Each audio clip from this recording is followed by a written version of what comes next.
오늘 부활주일입니다. 우리 교회는 오늘부터 동네 플러스 20 공감 사역을 시작합니다. 오늘이 부활주일 4월 20일이죠. 오늘부터 우리가 성령 강림절로 지키는 6월 8일, 그 6월 달의 마지막 주일 6월 29일까지입니다. 기독교의 가장 중요한 절기, 크리스마스, 부활절, 성령 강림절 차례대로죠. 우리 교회력으로는 크리스마스가 1년의 시작이에요. 크리스마스, 그리고 봄의 부활절, 한 해의 중간쯤에 성령 강림절, 그리고 여기에 하나를 더하면 이제 가을에 추수감사절, 그러면 우리 기독교의 가장 커다란 4개 절기가 되지요. 3개 절기를 한번 잠깐 묵상하겠습니다. 크리스마스, 부활절, 성령 강림절. 크리스마스는 하나님 자신이신 구세주 예수 그리스도께서 사람 몸을 입고 아기로 이 세상에 태어나신 사건이죠. 이런 질문을 던져봐야 합니다. 왜, 무엇을 위해서 하나님께서 사람 몸을 입고 세상 안으로 그렇게 오셨을까? 부활절은 하나님이신 예수 그리스도께서 순환을 당하고 십자가에서 죽음을 당하시고 그리고 사흘 만에 부활하신 사건입니다. 역시 같은 질문을 던져보십시다. 왜? 무엇을 위해서? 하나님이신 독생성자 예수 그리스도께서 그렇게 순환과 죽음을 겪으시고 부활하신 것일까요? 자, 성령 강림절은 하나님이신 예수 그리스도께서 승천하셔서 하나님의 영이며 그리스도의 영이신 성령을 이 땅에 보내신 사건이죠. 역시 같은 질문을 던져 보십시다. 왜? 무엇을 위하여 성령님이 사람 안에, 세상 안에 오신 것일까요? 여러분, 제가 크리스마스, 부활절, 성령 강림절 세 절기에 똑같은 질문을 던졌죠. 왜? 무엇 때문에? 하나님이 사람 몸을 입고 이 세상에 오셨고, 그리고 하나님께서 순환, 죽음, 그리고 부활하셨고, 그리고 하나님의 영이 이 세상 안으로 사람 속으로 오셨을까? 이 질문에 가장 간단하게 대답한다면 사람과 세상을 구원하시기 위한 것이었습니다. 그러니까 세상을 구원하시기 위한 것이 바로 그 목적이지요. 우리 그리스도인들이 너무나 잘 아는 요한복음 3장 16절, 우리 기독교 신앙을 성경 수많은 구절 중에서 한 구절로 얘기해라. 그러면 요한복음 3장 16절이지요. 여기에 바로 세상을 구원하시려는 하나님의 뜻이 나타나 있습니다. 하나님이 세상을 이처럼 사랑하사 독생자를 주셨으니 이는 누구든지 그를 믿는 자마다 멸망하지 않고 영생을 얻게 하려 하심이라. 아멘. 사랑하신 여러분, 크리스마스와 부활절, 성령 강림절 이 세 절기 여기하고 연관해서 예수 그리스도의 심정을 한번 상상해 보십시다. 그분이 세상에 오실 때 심정이 어떠셨는지, 순환 죽음을 겪고 부활하실 때의 심정이 어떠셨는지, 또 하늘로 승천해서 성령을 보내실 때의 심정이 어떠셨는지 성경에 명시적으로 기록되어 있지는 않습니다. 근데 한번 거룩한 상상력을 동원해서 생각을 해보는 거지요. 예수 그리스도 그리고 하나님 아버지의 심정은 어떠셨을까요? 오죽하면 삼위일체 하나님께서 안 되겠다. 내가 직접 내려가야 되겠다. 근데 내려오시는데 전능하신 그 하나님께서 강한 능력과 권세를 가진 그런 모양새로 오시는 것이 아니라 그냥 사람 몸을 입고 오셨습니다. 초인적인 존재로 오실 수도 있는 거 아니겠어요? 그런데 우리와 똑같은 사람 몸을 입고 그리고 아기로 이 세상에 오셨습니다. 그때 하나님 아버지 또 독생자의 심정은 얼마나 간절하셨을까요? 사람을 구원해야 한다. 이 생각 말이죠. 하나님이신 그분이 순환을 당하시고 그리고 죽음까지 당하셨습니다. 그리고 예수 그리스도께서 십자가에서 죽음을 당하실 때 삼위일체 안에서 하나이신 아버지와 아들이 처절하게 아주 무섭고 혹독하게 분리됐습니다. 독생자 예수 그리스도께서 십자가에 달려서 그렇게 절규하시죠. 나의 하나님 어찌하여 나를 버리셨나이까. 아주 절규를 하시는데 그런데 그때 하늘아버지는 아무 대답도 안 하십니다. 한번 상상해 보건대 그 아버지는 돌아앉아 계셨습니다. 그 부활절 왜 그런 사건이 일어났어야 하는 것일까요? 그것도 역시 같습니다. 사람을 구원해야지. 세상을 구원해야지. 그리고 예수 그리스도께서 승천하시고 성령을 세상에 보내시는데 잠깐 보내시는 것이 아니고 세상에 보내셔서 재림의 때까지 세상의 종말 때까지 성령이 세상에 사시도록 그리고 사람 안에 사시도록 그러니까 하나님이 세상에 오셨다. 이거는 성경의 기록으로 보면 결정적으로 두 번 오신 거예요. 성자 하나님이 세상에 오셨고 그리고 그분이 죽음 부활을 거쳐 승천하시고서 또 성령 하나님이 세상에 오신 것입니다. 그때도 역시 하나님 삼위일체 하나님 그분의 심정은 똑같습니다. 그래, 사람을 구원한다. 세상에 친히 오신 그 하나님의 심정이 마태복음에 정확하게 기록이 되어 있습니다. 수고하고 무거운 짐을 진 자들아 다 내게로 오라 내가 너희를 쉬게 하리라. 그러니까 영원한 참 안식인 구원으로 사람을 인도하기 위해서 이 세상에 오신 거지요. 그 구원의 길이 십자가입니다. 십자가를 통하지 않고는 구원이 있을 수 없습니다. 근데 십자가의 뜻 가운데 가장 중요한 것이 무엇일까요? 아마 누구나 다 십자가는 사랑이지요. 이렇게 얘기할 거예요. 맞습니다. 아주 정확한 얘기입니다. 우리가 아까 살펴본 요한복음 3장 16절 하나님이 세상을 이처럼 사랑하사 거기에도 기독교의 메시지를 한마디로 한 단어만 선택한다면 사랑 이게 맞지요. 그런데 이 사랑 안에 담긴 뜻을 정확하게 얘기하면 두 가지를 동시에 말해야 합니다. 첫째는 무시무시한 하나님의 공의, 두 번째는 가없는 끝없는 하나님의 사랑입니다. 끝없는 하나님의 사랑, 이거는 뭐 설명드릴 필요가 없겠고요. 무시무시한 하나님의 공의, 하나님의 공의와 사랑, 이 두 가지는 늘 같이 있는 거다. 동전의 양면과 같은 거다. 뭐 이런 거는 우리 많이 들었죠. 근데 제가 하나님의 공의 그 앞에 무시무시한 이런 수식어를 붙였습니다. 하나님은 공의의 하나님이십니다. 그렇기 때문에 죄를 그냥 없는 것처럼 그냥 눈 한번 찔끔 감고 또는 그냥 이렇게 봐주고 덮어주고 그렇게 넘어가실 수는 없는 분이십니다. 공의 하나님이시니까.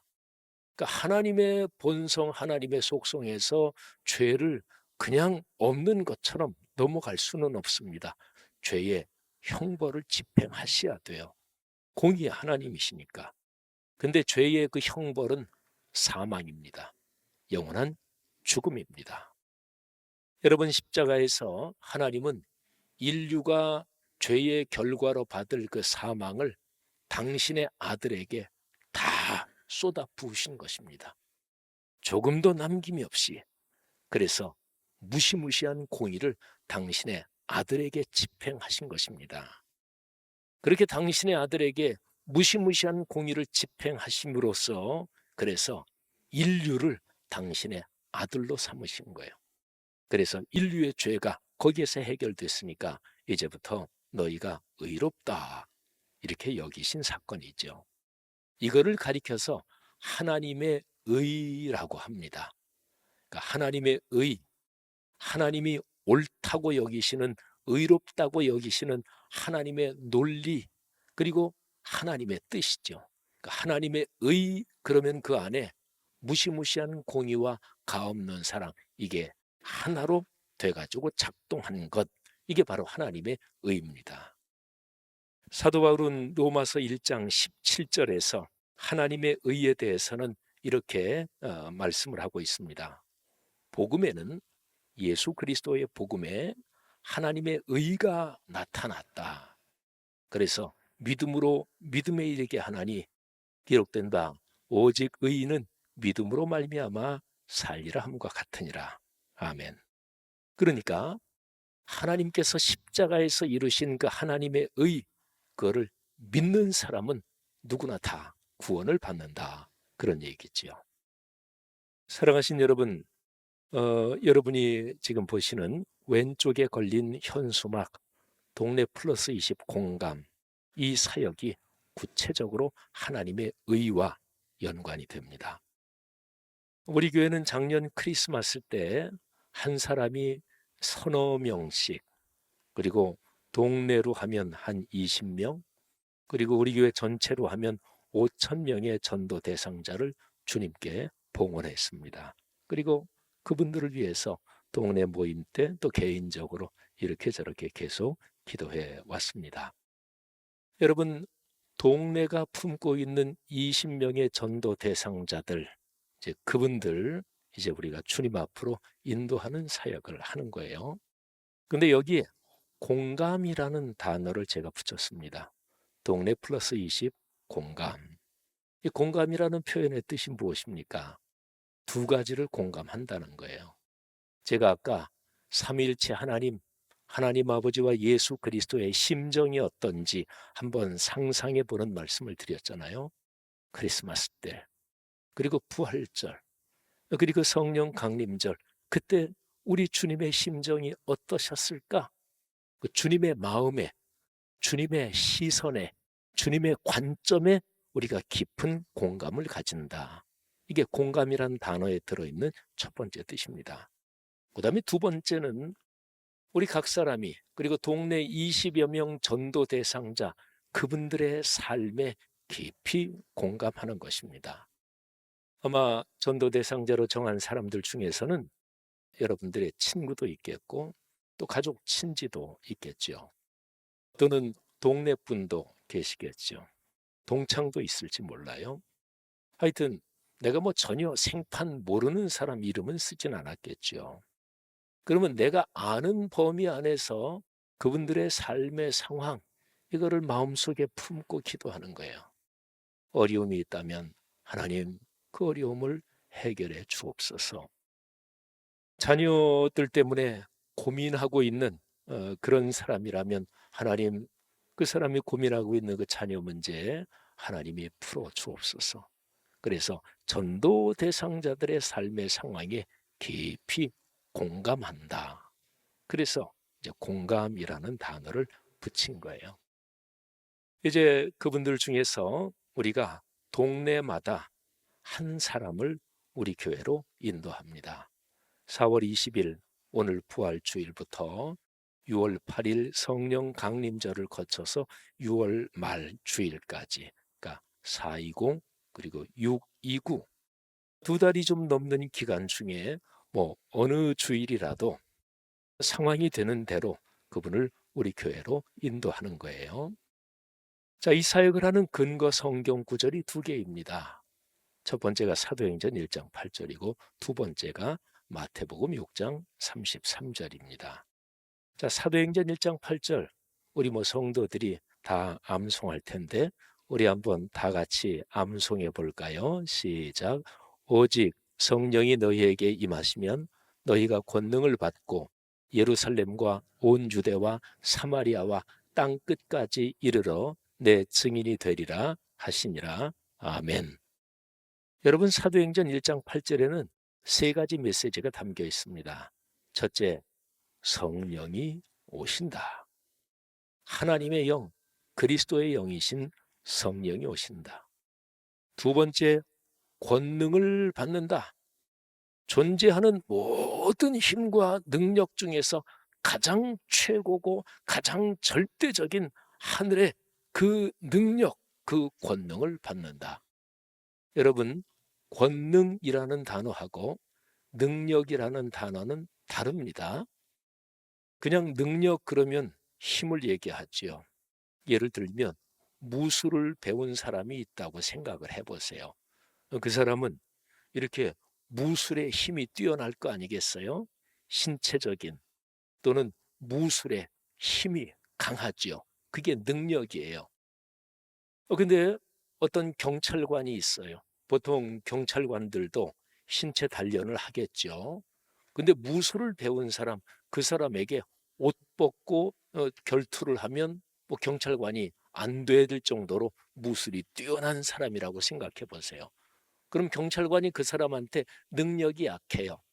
근데 경찰관에게는 권세가 있습니다.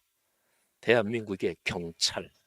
그래서 경찰 제복을 입고 그리고 신분증을 제시하면 이 경찰관은 자기가 가진 신체적인 능력 외에 대한민국의 법이 보장하는 권세가 거기에 같이 있는 거예요. 여러분, 권능이라는 말은 권세와 능력 이 두 가지가 합쳐진 것입니다. 첫째가 성령이 오신다. 두 번째가 권능을 받는다. 이 권능에서 권세는 바로 하나님 나라, 하늘 보좌의 권세가 우리에게 온다. 그런 얘기입니다. 자, 그리고 마지막 세 번째가 예수의 증인이 된다. 증인에서 뒷글자가 사람 인자잖아요.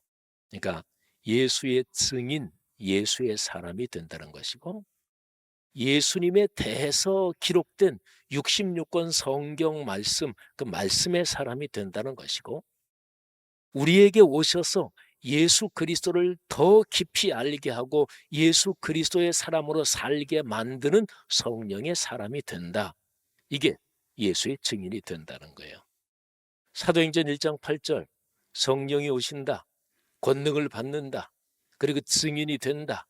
이 세 가지가 이루어지면서 비로소 우리는 증언을 하는 거예요. 전도하는 거죠. 사랑하신 여러분, 사도행전 1장 8절에 담긴 내용을 저는 작년에 참 많이 설교를 했습니다.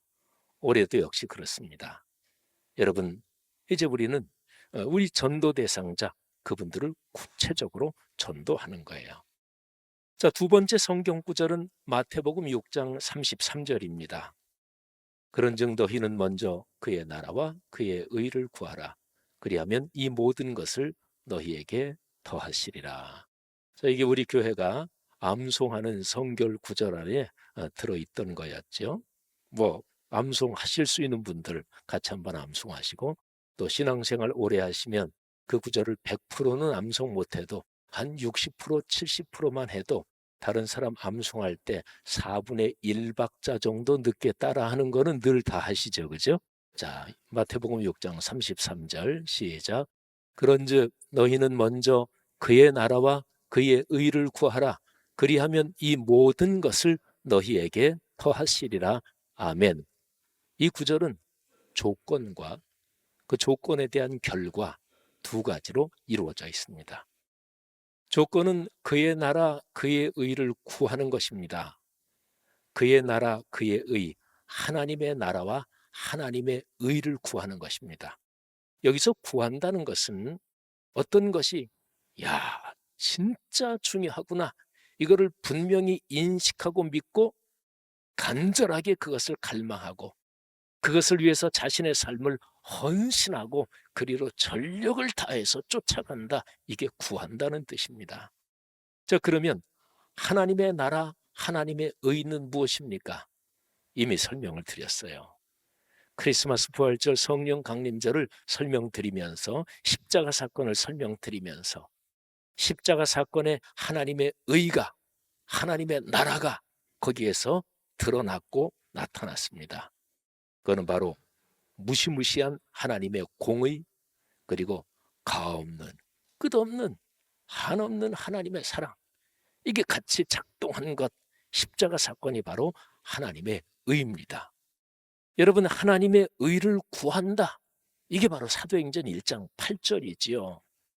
사람을 구원하고 세상을 구원하기를 그렇게 간절히 원하시고, 그렇게 오랫동안 계획하시고, 그렇게 자신을 다 내어주시면서 이 땅에 아기로 사람으로 오시고, 그리고 순한 죽음을 거치시고 부활하시고 승천하셔서 성령을 또 보내시도록까지 그렇게 간절하신 하나님의 심정, 그게 사도행전 1장 8절에 나타나 있는 거잖아요.